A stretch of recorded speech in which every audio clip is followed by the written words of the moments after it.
Bismillahirrahmanirrahim. Assalamualaikum warahmatullahi wabarakatuh. Jumpa lagi kita dalam channel Jom Berkebun. Alhamdulillah, dengan berkatnya hari ini Ramadan yang ke-22, kita berjumpa lagi. Kita berada di kebun dengan rahmatnya. Semoga yang menonton diberi kesihatan yang baik, dilancarkan segala urusannya. Alhamdulillah, amin amin ya rabbal alamin. Okey sahabat, bila berada di kebun ni kita bermacam-macam kerja kita nak buat.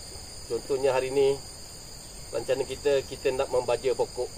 Okey sahabat, jom kita jangan berlengah-lengah. Let's go. Semangat. Okey sahabat, inilah baja yang kita nak gunakan. Ini baja buah.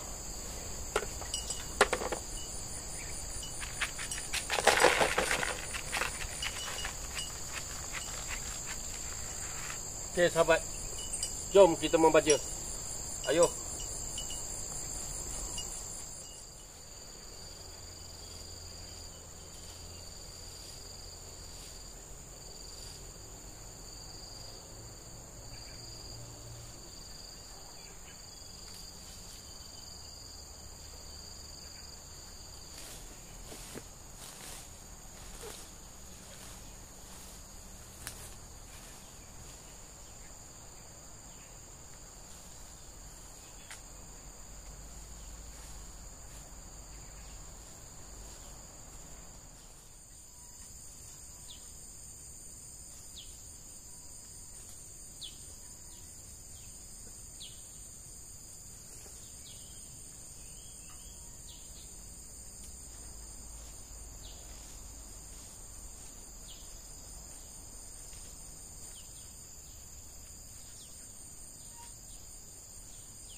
Okey sahabat, kita nak tengok pokok langka madu yang kita tanam tu.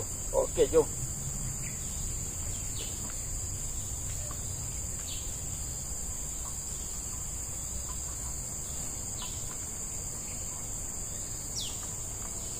Sahabat, ini adalah salah satu cara untuk kita memasang sidi ni untuk menghalau binatang-binatang ataupun musuh-musuh yang berada di datang ke kebun ni.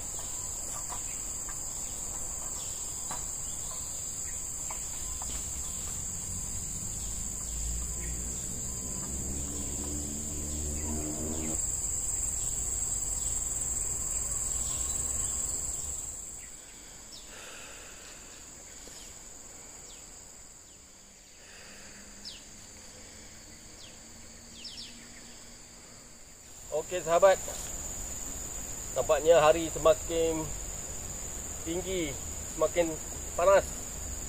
Mungkin pertemuan kita akan berakhir di sini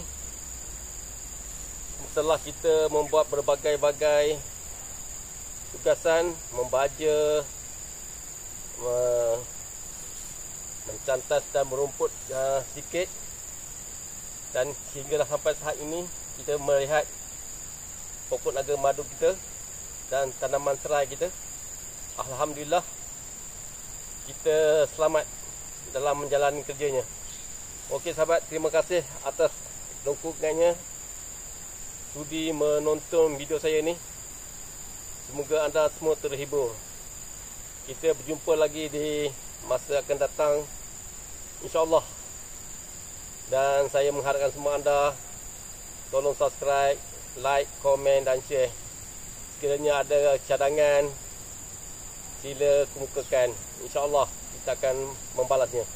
Okey sahabat, kita berjumpa lagi. Wassalamualaikum warahmatullahi wabarakatuh. Ayuh demo, jom kita ke kebun.